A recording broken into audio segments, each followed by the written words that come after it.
Olá, meu querido irmão, minha querida irmã, está entrando no ar o nosso programa Jornada Bíblica e é muito bom estar com você e com a sua família. E hoje somos convidados mais uma vez a caminharmos juntos pelas cenas que revestem a fachada do Santuário Nacional.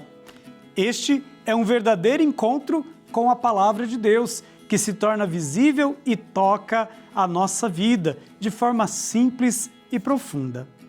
A cada imagem, a cada detalhe, cada traço, somos chamados a contemplar os mistérios da nossa fé e a redescobrir a presença de Deus em nossa história, em nossa vida. É um convite a silenciar o coração, a abrir o olhar e deixar que a graça de Deus nos conduza neste longo caminho.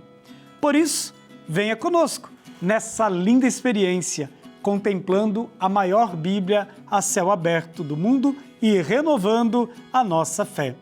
Mas antes de nos dedicarmos a mais um estudo, quero fazer um convite a você para nos acompanhar nas nossas redes e, de um modo todo particular, partilhar as suas experiências através do @TV Aparecida, no hashtag Jornada Bíblica. Lá você pode rever os nossos programas, curtindo, compartilhando e, sobretudo, comentando. E o comentário que você deixa lá, na medida do possível, nós o lemos aqui no nosso programa.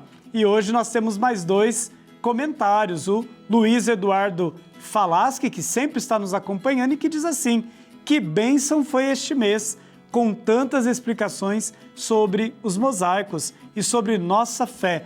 Parabéns pelo programa. Obrigado, Luiz, por dar audiência ao nosso programa e estudar as Sagradas Escrituras aqui com a gente. A Quelita Saavedra, mais uma vez também participando conosco. Momento de muita luz e clareza. Obrigada. Quelita, obrigado também pela sua presença sempre aqui no nosso programa. E como eles, não deixe também de comentar e compartilhar. A fachada do santuário nos conduz a um começo. Após o dilúvio, quando Deus renova sua aliança com toda a humanidade. Noé, testemunha da fidelidade divina, volta-se para a terra e recomeça. O mosaico revela um gesto simples, o plantio da vinha, que aponta para uma nova relação entre o homem e a criação e Deus. Nesse recomeço, já se anuncia uma promessa maior, que encontra sua plenitude em Cristo.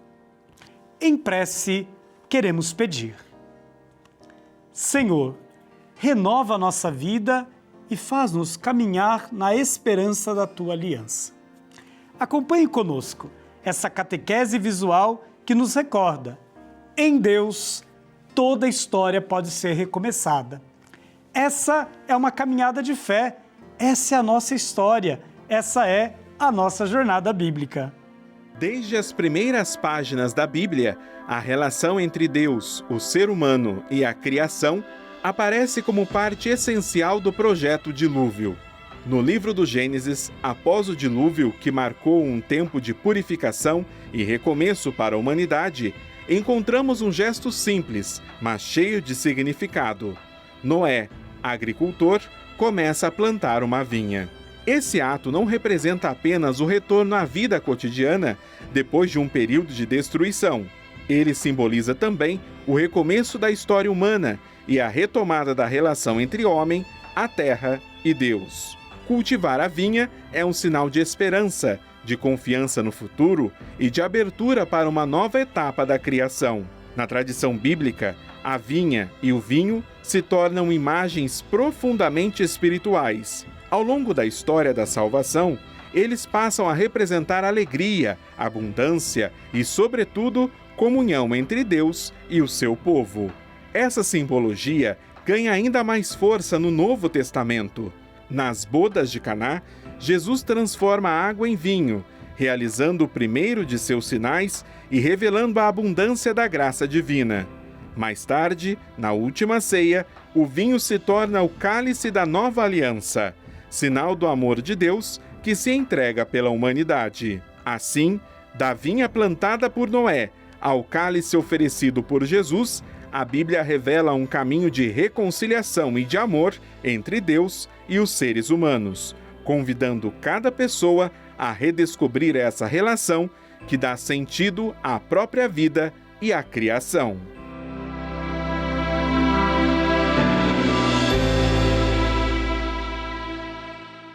Noé planta a vinha e Jesus oferta a sua vida em favor de toda a humanidade. Neste mês, fizemos uma belíssima jornada bíblica e não a fizemos sozinhos. Contamos com a presença da Vilma Tomaso, que é especialista em arte sacra e hoje está aqui com a gente para concluir este caminho feito. Vilma, bem-vindo mais uma vez entre nós. Obrigada, Padre Rodrigo.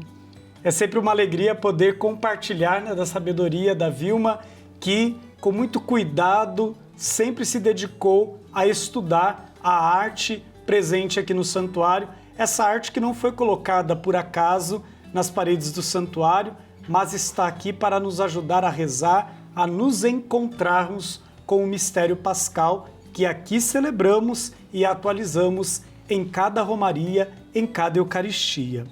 Vilma, continuamos a falar de Noé, esse personagem tão importante e tão bonito nas Sagradas Escrituras, que teve que superar muitos desafios, com certeza. E hoje nós queremos falar da vinha plantada por Noé. O que o recomeço, após o dilúvio, revela aí sobre a relação entre Deus, o homem e a criação? Então, é bonito ele plantar a vinha, né? E quando a gente olha, eu gosto muito de vir aqui no santuário para contemplar os mosaicos. E sabe o que eu percebo, Padre Rodrigo? Que as fachadas do nosso santuário, além de serem a palavra viva de Deus, né? Tudo que está na Escritura, a gente pode dizer que está lá também. Ela é litúrgica. Por exemplo, vou falar de uma outra fachada aqui, a fachada sul. O berço do menino Jesus, a manjedoura, né? É um cálice, em forma de cálice. O José aparece com o trigo, que é o pão. Então, ela é toda litúrgica. E Noé, agora nós estamos voltando, né, um pouco mais, indo do fim para o começo. E nós estamos lá no Gênesis, e Noé planta a vinha e tem a forma de cálice, né? Então, Jesus nos deu o sangue, o vinho é o sangue. E nas Escrituras também, o vinho é vida também, né? Então, a gente falou, logo lá no primeiro programa, a gente falou que o homem cortou a relação com a fonte da vida.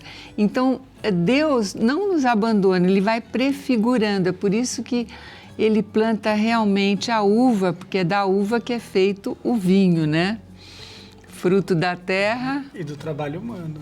Isso é interessante porque a gente vai repetindo isso na liturgia para que a gente possa entender que tudo que Deus colocou tem um significado e está a serviço da criação. Isso. O senhor perguntou para mim a relação entre a criação, o homem e Deus. Então, Deus criou a criação, a gente vê a vinha, o homem, o trabalho, o homem daquela vinha, daquela uva, ele vai fazer o vinho. Então, é o ciclo perfeito. A sarça ardente é o ciclo perfeito também, né? Essa tríade, Deus, o homem e a criação. Porque com a queda, você viu como é tudo entrelaçado? Sim. Não dá para a gente falar de uma coisa só, né? É assim, ó. Então, na queda, o homem corta a relação com Deus. Então, agora vai se prefigurando como se dá essa redenção, né? A criação também caiu. Se a gente pensar, a criação não é boa com o homem. Olha a tempestade, né? Acaba com tudo, não é verdade? O dilúvio, né? Como a gente acabou de falar.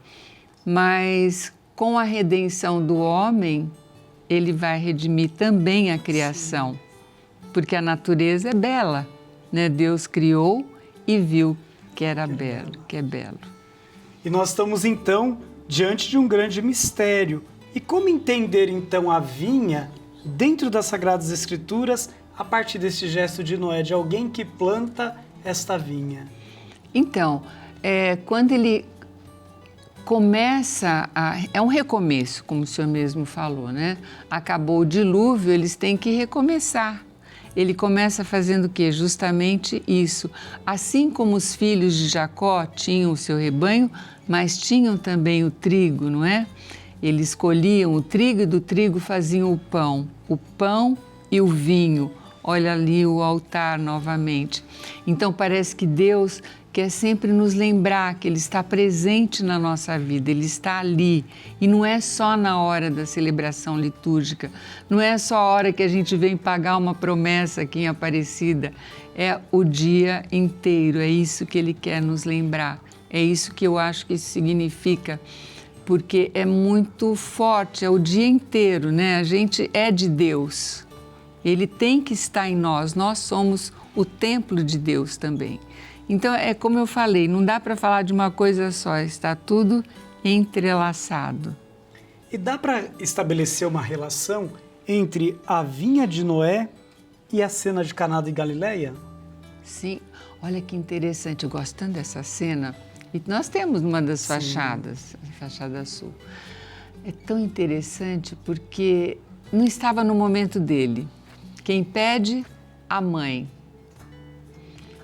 Ele faz. E ela fala, fazei tudo o que ele vos mandar. 6 talhas. São enormes as talhas. Por que 6? 6 é um número imperfeito. 7 é o número da perfeição nas Escrituras.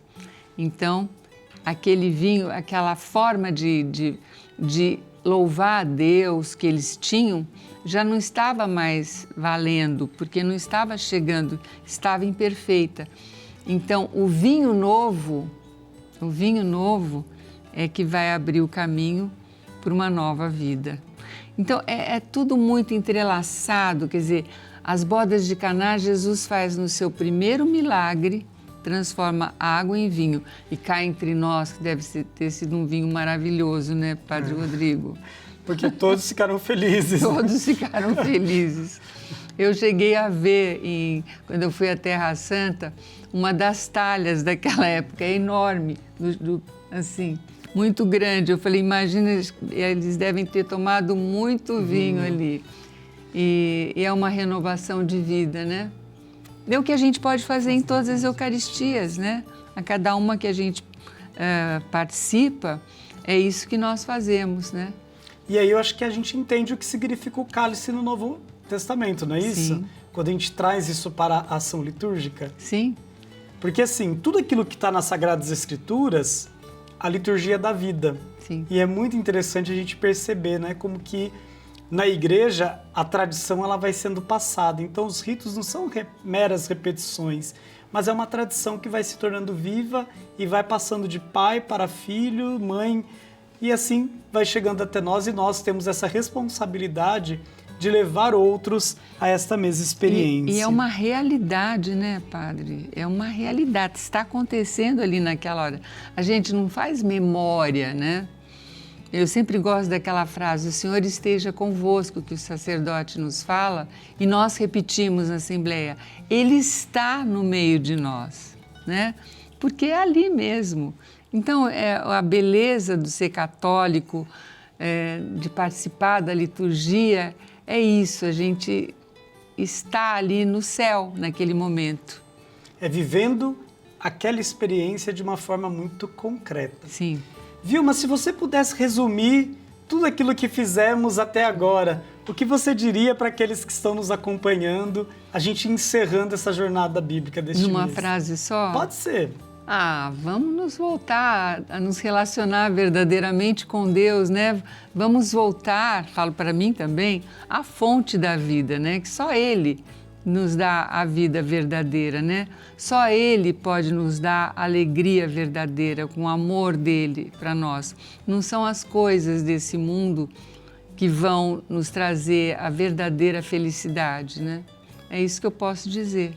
Vilma, mais uma vez, muito obrigado pela sua presença, sempre edificante aqui entre nós, né, nessa partilha tranquila e serena que você sempre traz, Obrigada. nos levando a conhecer as fachadas do Santuário Nacional. Obrigada. Nós ainda vamos fazer alguns programas falando de dentro do Santuário Se Deus Nacional. quiser. Acho que já precisamos aqui um tempo, né, Se falar Deus um quiser. pouco mais daquilo que a beleza de fora nos chama a ver a beleza de dentro do santuário. Exato. Mas muito obrigado de coração Eu pela que sua agradeço. presença.